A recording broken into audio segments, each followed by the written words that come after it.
So, welcome back to another episode of Analyzing Awfulness, where we break down whether or not the OP is in the right or the wrong, while offering unsolicited advice regarding the situations. Today we'll be talking about a 600-pound woman that expects her cousin to wheel her around on grass and dirt, regardless of his limitations. Let's get into it. My cousin is approaching 600 pounds and requires a mobility scooter, as walking even short distances is very painful for her. In July, she has an out-of-state wedding to attend, and I was asked to taxi her to and from the event as I'm not currently employed, so my calendar is open. Okay, we gotta talk about the elephant in the room. That wasn't supposed to be a joke.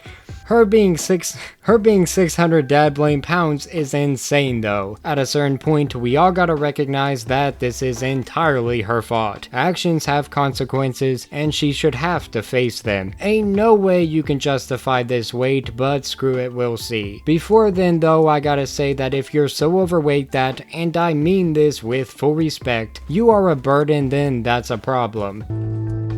Down, Charlie, you're pushing me into the water. I'll flat out move it. I don't care.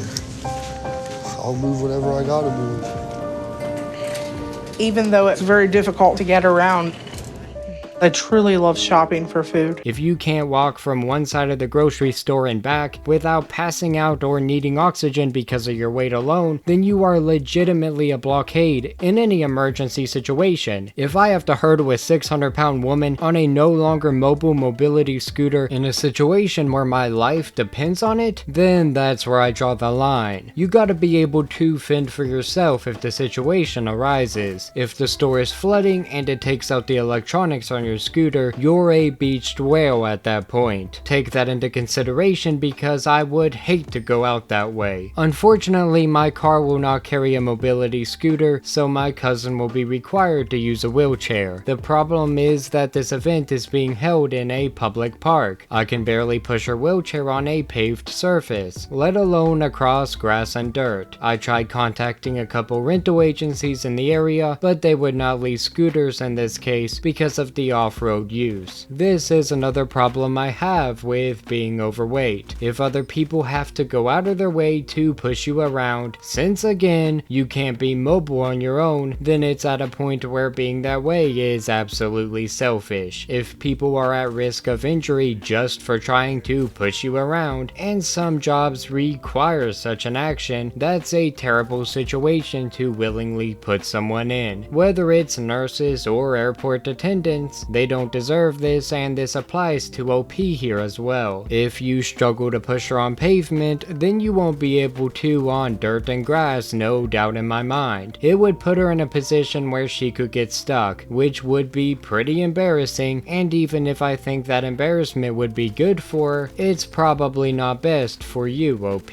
I can't say much about the rental agency, but if she's 600 pounds, I'd be wary to rent one out to her in general, let alone for outside use. Gotta keep my business safe and profitable, but let's get back to the story. My aunt and uncle have also declined to loan me their truck, which is how my cousin normally gets around because I have a pretty crappy driving history. I did look into renting a vehicle that could carry the scooter, but my cousin cannot afford to pay for that, and obviously with me being jobless, I can't either. I mean, the aunt and uncle have every right to decline usage of their vehicle, but if you can't afford or can't get other means, they then have zero right to complain if you can't get their morbidly obese daughter from point A to point B. You shouldn't be expected to rent a vehicle anyway, just as they shouldn't expect you to drive her at all just because you're unemployed. Your unemployment doesn't equate to you being responsible for other people, just like her weight doesn't equate to her being entitled to you or anyone else's help. The distance from parking to the event area is about 40 yards, which my cousin cannot handle walking. About the best solution anyone's come up with is that the party has a flatbed they're using to tote supplies from the cars, but my cousin says she would be humiliated having to be rode in like that. If her weight puts her in positions where solutions are that humiliating to her, then maybe she should work to lose it. Go on a diet, find a way to exercise, heck, even Ozempic at this point is a better alternative than living a decreased lifespan at the expense of those around her. If I was ever at a point where I was physically incapable of walking 40 yards, then I'd be so ashamed that for pride alone I'd make a change. And I'm not saying this as some healthy influencer. I'm saying this as someone who struggles to stand and walk in general due to cerebral palsy. It's a tight, painful experience that I don't let hold me back, so she shouldn't let anything stop her either. My cousin is furious with me, saying I'm shaming her by saying I cannot push her, but I feel it's the honest truth. Like 100%, the thin wheels of the wheelchair are going to dig into the ground, and I am not strong enough to handle that. My cousin has done a lot for me in the past, so I do feel bad saying no, but I feel like I've looked into every option at this point. Am I the a-hole for not being willing to just go and give it the old college try? No, you're not the awful one here because you know your limitations and don't want to put either of you in an uncomfortable and entirely avoidable situation. It's not shaming her to be completely honest about that, just like admitting to not having that strength isn't shaming yourself. If she feels any level of shame, then that's entirely her fault. A little weight gain due to medications, hormones, and health issues is understandable, but you will not justify being over 600 pounds without taking responsibility, and I hope that shame that she feels is the beginning of some kind of change. If her parents get mad at you, which it doesn't seem as if they would, then that's pretty awful. I'll guess they can't take her due to them being busy or due to their age to give them the benefit of the doubt. I feel like if they didn't have a good reason, then you would have mentioned that. Nobody in this situation seems like they are being awful besides your cousin, not just because of the entitlement that comes with her weight, but because she accused you of shaming her, complained about ideas to solve the problem she's at least partly responsible for, and yet never offered any reasonable solutions herself. You said she helped you in the past, but you don't owe her for that, especially if she's going to treat you poorly whenever you try your best to return the favor. Also, you said, OP,